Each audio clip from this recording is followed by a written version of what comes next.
that was quick. The airport on Friday, that was fun. I beg your pardon? Went out and visited the airport on Friday. Oh, That cool. was fun, yeah. Was Chris there? Yeah, Chris took me around. I actually invited Big Mike because he likes that kind of stuff too. Chris was very gracious.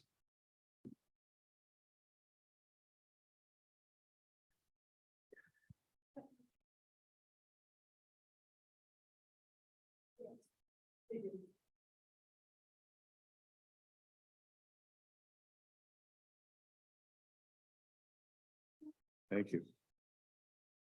This is the bridge you repaired the bolts on?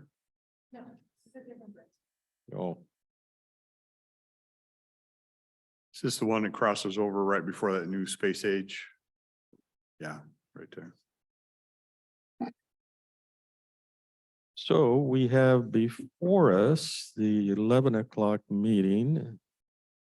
Recordings on, yes. And our first issue is Public Works directly, and we have Susan speaking. Yes, Susan Eugenius, county engineer from the Public Works Department. So we wanted to bring a couple of items that are on tomorrow's agenda for you guys. See if you have any questions. So the first item that I wanted to bring up was the WSDOT Bridge Cleaning Agreement that we have on the agenda tomorrow. So this is for the Toutle River Bridge on Old 99 up in the Castle Rock area. The locals call it the Mickey Mouse Bridge. No one has ever been able to explain to me why it's the Mickey Mouse Bridge, but that's what they all call it. So we have entered into a contract. It's named after your boss. Oh, he's not here, so. Yes. So we need to get the bridge cleaned prior to the inspection that WSDOT is going to be performing for us this spring. It is by far easier to have WSDOT do it for the environmental reasons. The WSDOT has a bridge cleaning NPDES permit. So them cleaning it, we just have to follow their procedures, which is to publish a notice, which we have done, enter into this agreement, and they will take care of it. They will be removing bird's nest and all that is associated with it by hand, and then going out and doing a good clean. It needs to be clean so that they can inspect the gusset plates, which are at the joints where all the bolts are. These gusset plates are an area of emphasis in inspections right now because of the I-35 bridge collapse in Minnesota that occurred a number of years ago because theirs were not inspected. They were getting ready for a rehab. They had a bunch of materials and the normal traffic, and the bridge collapsed.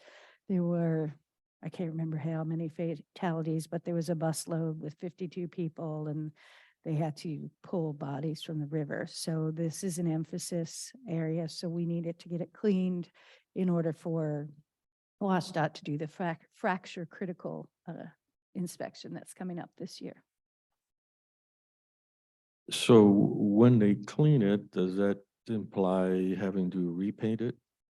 No, the bridge is not up for repainting. This is just a cleaning to get the bird's nest and all the bird guano off the bridge and anything else that has built up over the past few years. This bridge was painted, I believe somewhere around 05, 06. This bridge was repainted, and then in 2011, they did a seismic retrofit. I think. So the gussets were where the bridge failed that you mentioned, the bridge in Minnesota? Yes, the gussets were the failure So do point. we put MagnaFlow on there or something to see cracks? I honestly don't know how they inspect it, but Okay, thank you. You have to trust them. yes. Questions, Rick? But when they inspect, I don't like to make the assumptions, but I'm assuming they, on the supports and stuff, they look all that stuff over. Yes, they will look all of this over. They bring out what they call them a U-bit. So it's kind of like, it's like a traditional, you usually see the PUD using them where they go up and down to do their Yeah. light poles. But this one will swing out and over the bridge so that they can So you can get, take a look at all that, because yes, that river keeps, with the ash and stuff coming down, it keeps kind of changing a little bit. And I don't know how that affects any of those supports, but hopefully not negatively. So the cleaning fee is like 28K, if I recall correctly. yes, it's a week Okay, of, yeah. it's a week of work for the cleaning crew, and they are providing all of the traffic control. And so they're taking care of everything for that. Yes, they're taking care of everything. We're just writing the check. Yeah. And for them to do the inspection, is there a cost? Yes, there is a cost. I don't know what the cost is. I can find that out because we have a contract with them that they rotate through. There's certain bridges that have inspections that our staff cannot handle, such as these metal bridges have the specialized inspections, and then there's others that we can't get under to inspect. Okay, thank you. And I don't think we could do that for 28K. We probably don't have. I mean, How many labor and stuff. grandchildren do you have? Yeah, I know, right?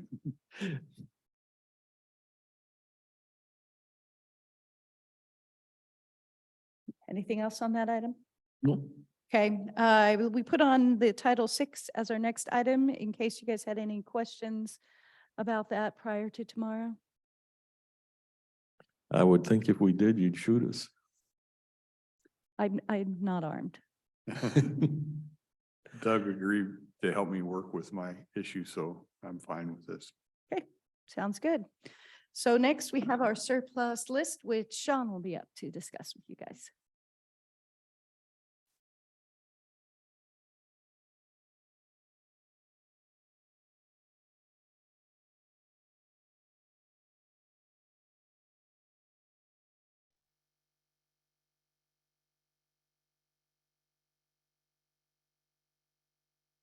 Good morning, Commissioners. Sean Rowe, Public Works.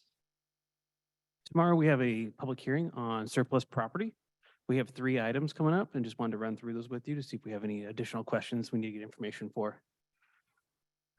First up in your packet, we have a 2005 Ford Taurus wagon. You might recognize this as the previous mail vehicle. It does have some issues, and the value of repairing those would be more than the market value of the vehicle. So we'd like to dispose of it and continue with the new vehicle that they are using. Second up is a manufactured home. This home was acquired during a property purchase on the Storm Road realignment project. We're looking to remove the home from the property. It is a 28 by 52 2003 Wind home.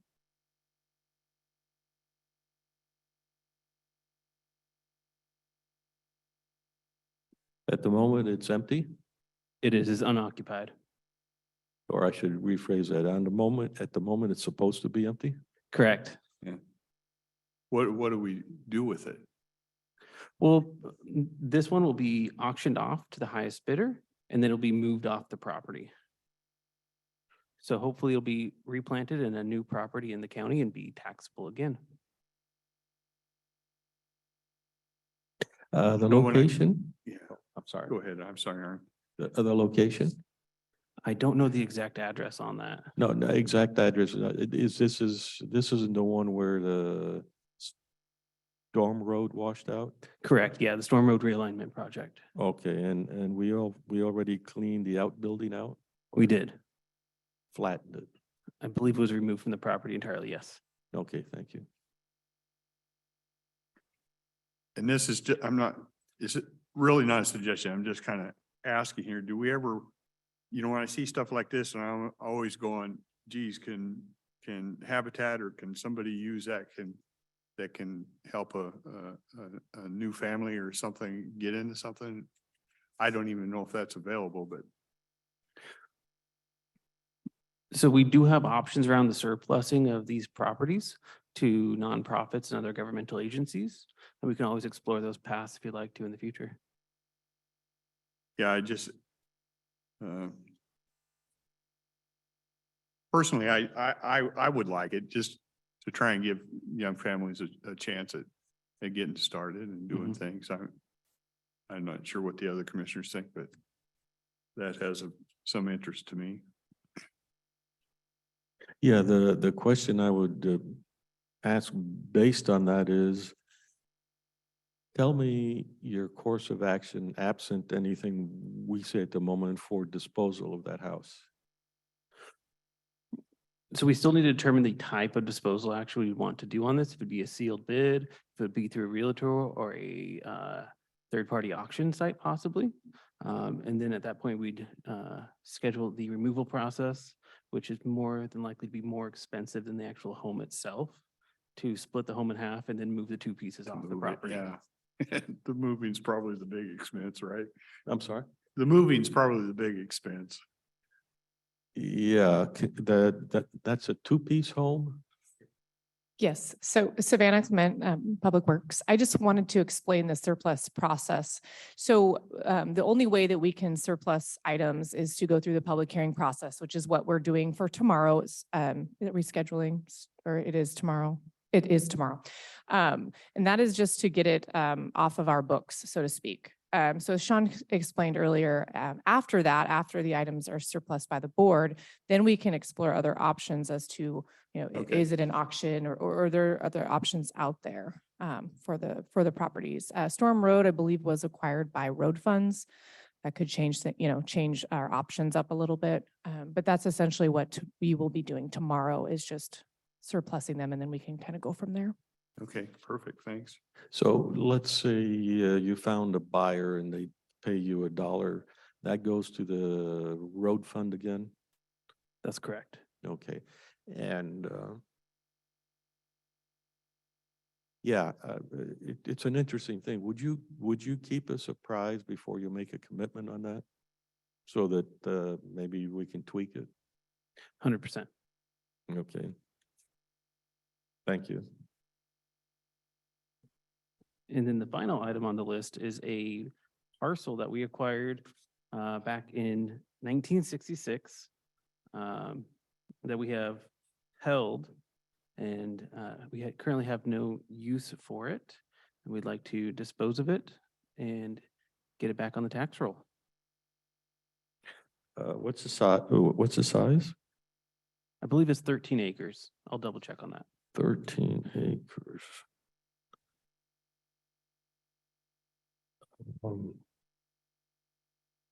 And as you can tell from the topography map, it is quite a steep slope. That was my question. We don't really have, do we have a topographic map? Is this the old store doll to the right of here? Just trying to get an idea where, Yeah, so if we look on the fourth page with the imagery on there, yeah, you can see Stordal's Pit to the Stordal, north and so west of it. yeah, that climbs up pretty quick right there, doesn't it? Yeah. Mhm.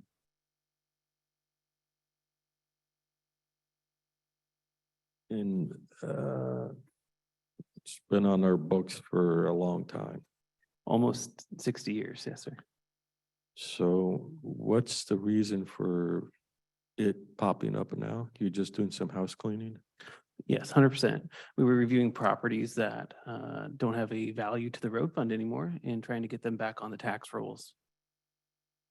So in this case, the disposal of it is a little bit more clear, isn't it? Mhm. Okay, and when we're hoping to sell that as real estate. Yes, sir.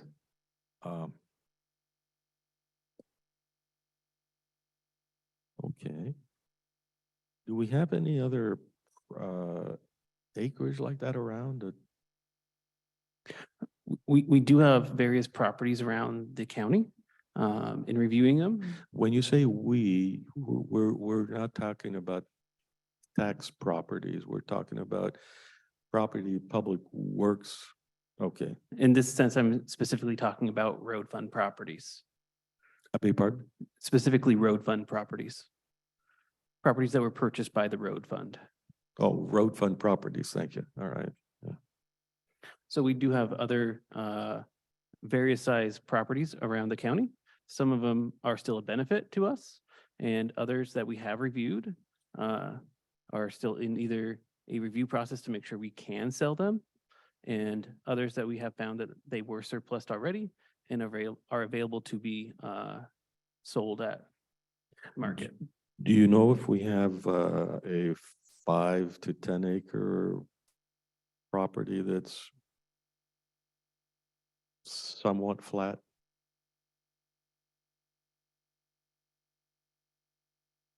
Anyhow, we can talk about that. I would have to review, yeah. Okay. There is a madness in my head. So just so I'm clear, at times, Public Works, you'll buy properties. When you buy it, there must have been something you perceived as a benefit that was needed at the time. And then over time, as we know, things can change, and that's what we're seeing on this. 100%. So on this one, we were able to find the documents from approximately 1964 that were describing this as a gravel pit that never came to fruition. That's funny, because when I'm looking at this, I'm going, I wonder if Stordahl has an interest in this, because he kind of wraps around the whole thing here. 100%. That used to be at Ostrander, but yeah.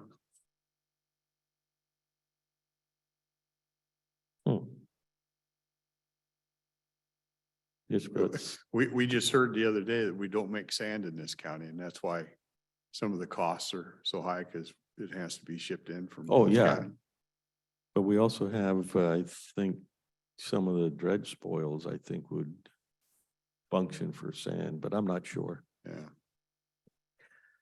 Okay. Thank you. good. Thank you, Sean. Next, we're going to have Tracy Jackson, Building and Planning Director / Finance Director / Extraordinaire. I was asked to say, Panelist. what hat are you wearing? We're gonna get you hats. Okay. I'm wearing the building and planning hat. So in front of you, or I guess on the agenda today, I just wanted to make the board aware that our department is, like I'm not talking into it. There's an open house this week, Wednesday, in our building, and Thursday morning will be in the Kalama, Castle Rock area, and then the Kalama in the afternoon. And it's talking about, we've got FEMA representatives in the vicinity and in our building to talk about local flooding and like what can people do in case of a flood. We're working on updating the flood hazard management plan, and it's part of the outreach program that our staff needs to do, and as well as educate the community. So it's 3 open houses that I just wanted the board to be aware. It'll be tomorrow before Planning Commission, and then Thursday in different areas of the county. So I just wanted the board to know. Unclear. This is 3 open houses, Mhm. one here, one in Kalama, one in Castle Rock. Yes. And these are done sequentially. Yeah, well, It's the same group at each place. yes, the same Okay. group, the same staff members, the same FEMA reps. And who's in there? Our planning department, so it'd be our planning manager and a couple of the, So Greta is going to give a presentation. yep, and Adam Trimble, our senior long-range planner. This is Okay. kind of his program that he's been working on too. And in Castle Rock and Kalama, the locations are going to be, They're posted on our website here on Wednesday from 4 to 6. It's in the general meeting room across the hall from us. okay. Thursday from 10 to noon, it will be at 601 Bond Road in Castle Rock at the DNR building. And then it'll be at Cowlitz 5 Fire Station at 415 Todd Road in Kalama, and that's from 4 to 6. So Okay. trying to hit every aspect of the county and give public the opportunity to at least reach, come in and learn what they need to do. And the purpose, or what is it you wish to accomplish? Well, the purpose is we have to update our floodplain management policy not policy, plan. And this is part of the outreach for our community that we have to do internally, so. Right. I don't know if Greta's on or not. Kelly, Okay. is Greta on? I- No, okay. When you say outreach internally, there's a sort of oxymoronic. You mean you've got to outreach, you've got to go out to the public. And give them invite opportunities to get their feedback on this new plan. Okay, and you don't do, you figured that Kelso and Longview people would come here to the GMR. For the most part, Okay, but they're welcome to any and of so them. these aren't specifically tailored for Kalama or No, not at Castle all. Rock. They just, those are locations. The locations that they can reach out to Okay. staff or FEMA representatives. Yep. They're trying to hit all the different, or the 3 districts. Just to give public more opportunity, so they don't have to go only to Kalama. Okay, and so is the public supposed to appear with questions in mind or supposed to appear and find out that there is a solicitation for comment? Both. You know, how will they prepare themselves then for this meeting? Staff or the public? I'm sorry. The public? Either way, they can come and ask questions. The staff will be there to answer any questions that they have, as well as they're going to do, have all the information for this new updated flood management plan. For the new what? Flood management plan? Okay. And did you say levy in there? No, Okay. sorry. No, it's, I'm feeling embarrassed, but anyhow. So will the public, will that be it for the public input or there will be opportunity for input after that? Opportunities after that as well. Thank you. So is this a plan that we redid, or is it FEMA said these are the new rules coming down from FEMA? FEMA redid. We're reaching out and letting the public know what is changing, as well as updating our ordinance at the same time. Like what floodplains may change and Yep. elevations and all that kind of Correct. stuff. So just to be sure, we wouldn't be doing this if it weren't FEMA requiring us to do it, is what I understood. Is that what you understood? Yeah, that's what I'm wondering, yeah. Yeah.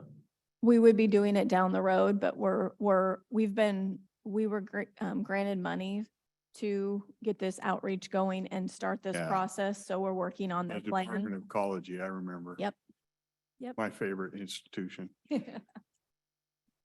There'll be none of that. I'll just add that FEMA is offering some modeling, so flood modeling opportunities to show the public the flood areas, which we internally probably couldn't offer in a way that they do. So it'll also be pretty informational in that regard. And then the 3 areas that they are kind of not targeting, but as Tracy mentioned, the districts are flooding areas, Kalama, Kelso, and then parts of Castle Rock. So hoping to really get those folks who are at higher risk of flooding, especially with the new modeling that they'll be offering.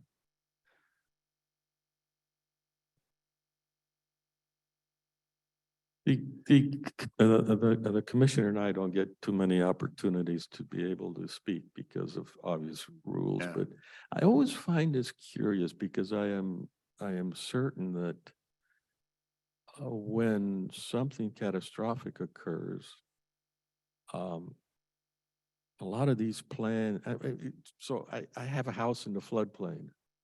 What is it I can do in the case of an emergency planning? It's like in an airplane, you're told, put your head between your knees and lean forward or something like that. But other than that, you're done.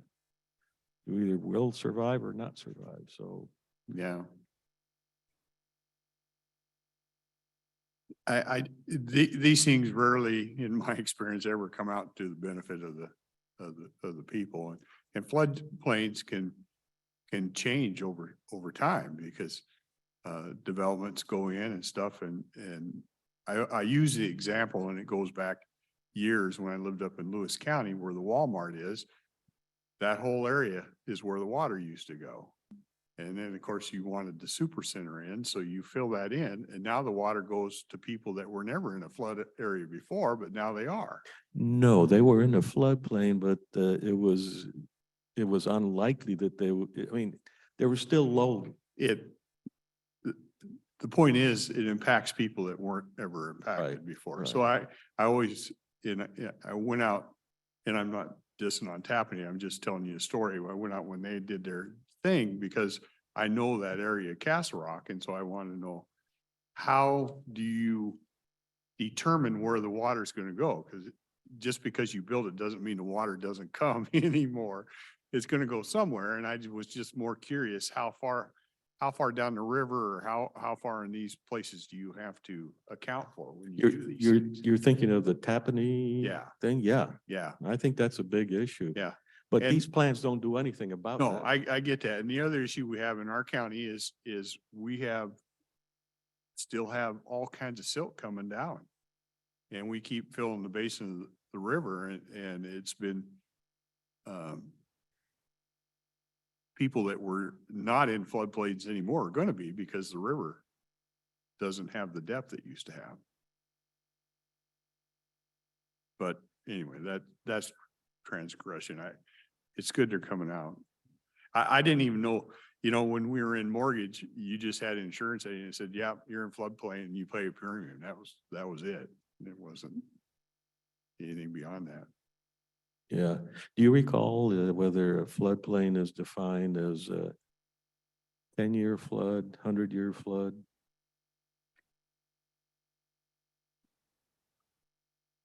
I don't, 100-year. I believe it's a 100-year flood, but Susan is here as our resident, expert on all things. yeah. Would you like her to come up and speak on that? I beg your pardon? Would you like her to come up and speak on that at all? Sure, why not? In fact, maybe she can convince us that there's some fabulous things that she's planning to do. Oh, well, why don't you guys just, So do you want a FEMA flood map, quick education? So FEMA floodplain map. So the 100-year event is what you get flood insurance for. But the maps show various zones. If you've ever looked at one, there's zone, I believe it's X, which are protected by a levee. And even if you're protected by a levee, they will also have additional internal flooding, that is drainage flooding. They have mapped areas where they give you an elevation, and they have mapped areas where they don't give you an elevation. And then in the addition on the floodplain maps, there's what they call the floodway, which is generally the ordinary high water mark where the water flows every year. Floodways, you generally should not be building in the floodway unless you're building a dock or something else that is directly related to the water. The FEMA flood maps are not perfect. I can pick out spots where they are not perfect. You can also, if you live in a mapped FEMA area, you can get an elevation certification. If it's an area that has a mapped elevation, so let's say the flood elevation is 53, you can hire a surveyor and go out, and he can do a survey around your property and see, oh, even though I'm shown in the lines, I live on a particular knoll and my house is at 54, so therefore I'm not in the floodplain. Yeah. And then you can do, they call them LOMAs, I believe is the acronym, and you can do letters of map revisions and corrections through the floodplain program. Yeah. so Kind this, of an onerous process. Yes. I have a piece of property in Centralia, and I've seen areas around it flood, but my particular piece, once I hit 65 feet, I'm good, which is easy to do, but down at the lower part, it theoretically could come across the road. Yeah. so this exercise is just really to update the map for the changes that, No, this exercise has nothing to do with the maps. What they're going through is they're looking at a plan for floodplain development, where we know we have issues and how we can go about correcting these issues. They are looking at one particular area as a model, which is the Westover Lomar area, Alpha Drive, that area that we know frequently floods. It floods annually in that area. We also have Ostrander Road, which floods.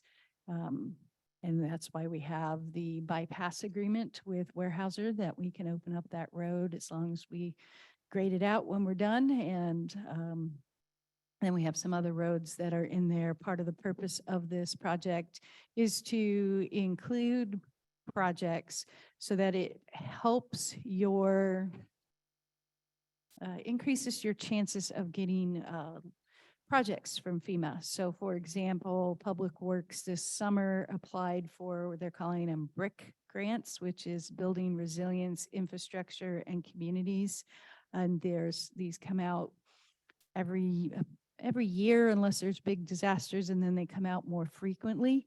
They pay for flooding projects, such as we applied for one out in Rose Valley on Fish Pond Road, where the road frequently floods and some of the houses adjacent also flood.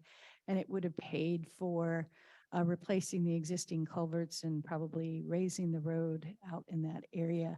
We were unsuccessful. We were an alternate, and we're hoping to get a good discussion with them as to how we can make our project more competitive. But one of the things that was a checkbox on there was, what's your community flood plan? And is this a project in it or in another emergency response plan? So, there are always a lot of questions. I'm not, maybe the simplest way to ask this is, this exercise will take place and, let's say it ends in a year, at the year mark, how will our decisions be different on behalf of the public? I don't. Decisions do we do that will be impacted? So I have not been involved in the day-to-day and the whole planning, because it's run through building and planning. Plus, most of the meetings have been held at times I cannot be involved. So it's supposed to be reflecting in our policy in building and planning on how we go about permitting and for public works projects. I don't know if it will actually directly impact your decisions, more what staff decisions are going to be. It sounded like when that came to the deal, and I was sitting on that side, and the grant came from Department of Ecology to update this plan, and I had some questions on it. The purpose of updating the plan was so then you would be eligible to get some federal funding to deal with some of these issues, which it sounds like you're looking at. Yes. So the plan was more, and I'm not picking on anybody, the plan was more a benefit to the county than the individual property owner, unless this fixes the problem for a particular landowner along Fish Pond Lane or whatever. Yeah. And I'm not sure, there are FEMA grants out there for home repairs. Yes. And county purchasing them with FEMA money that then become county properties that can only be used for parks or stormwater facilities. I don't know if that increases their odds of being able to enter that program, because I know we have houses on Alpha. We have at least one parcel, if not two, on Alpha Drive that were purchased with FEMA money that the county now owns that can only be used for parkland. There are several homes along there that received money to raise their foundations several feet so that they were no longer called frequently flooded parcels. So those are also programs that FEMA runs. To me, this is a pretty difficult area. I was not a happy camper that we gave money to Castle Rock to build, for the Tappanee people to be able to build their development. They're gonna have to move in a lot of earth or sand or soil in there. And to me, that's always looking for trouble, but that's that's a different argument. Um, I have a picture that's clear as mud. I'm so glad I could muddy the waters for you. I think I Thank you. understand the outcome you're looking for and why they're holding them. I just always concerned, it rarely seems like it comes down and makes it easier for landowners. I don't know. Well, I'm concerned not to fool people also in that this was USDA approved beef, so you'll never get sick. Well, occasionally you die of, what is that thing that my neighbor daughter died of? Anyhow, can't remember it, can E. coli? it's contaminated beef. Anyhow, Mad so cow. I'm just saying, we do all these flood things and we build things and everything works fine until like in New Orleans, hurricane comes in and boom. And I like the plans about, there are all these evacuation plans also. And if you take a look at what happens during hurricanes in Florida, you see the highways are just stacked up. It just not do, and people can't get enough plywood and it just goes on and on. Yet we would allow somebody to build something that would be subject to that problem if it occurred. And we say, well, it's not going to occur until it does. Anyhow, thank you for that. Mhm. Thanks, Susan. And the other thing I was gonna point out is that the Building and Planning Advisory Council meets again on Thursday. And Rick, I know you're our appointee. Are you available? You're not I'm- available? I'm in Olympia Okay. in a Who- county. Who's Rick's backup on? Kelly's about to answer us. But in any event, Dennis won't be here, so maybe you'll email the time and location. Yeah. Kelly, do we know who the backup is? It's 2:00 Thursday, I think, right over in Yeah, this room. it's right in over it's in the general meeting room, just across the hall At time, at 2:00? at 2. We didn't assign a backup for that committee. I beg your pardon? We did not assign a Oh, backup. okay. That's all I have. Thank you. And that concludes all of our public service items. We don't have any other updates unless you have anything for us.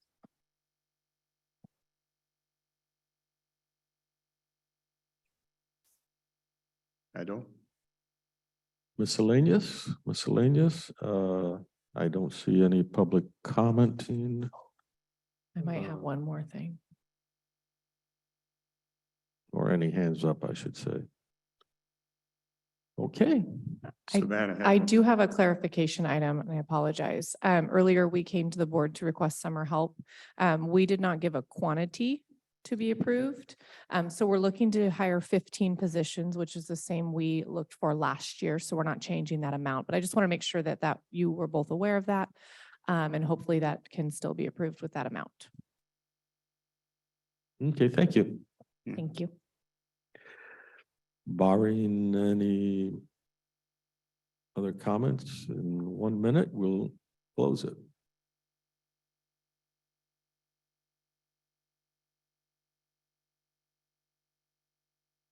Okay, that was a short minute. The meeting's adjourned.